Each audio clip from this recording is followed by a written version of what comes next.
Here's how you create a percentage calculator using a few lines of simple Python code.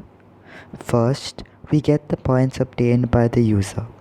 We store this in a variable points obtained. We then collect the total number of points and store it in the variable total points. Following this, we divide points obtained and total points and store the result in a variable result.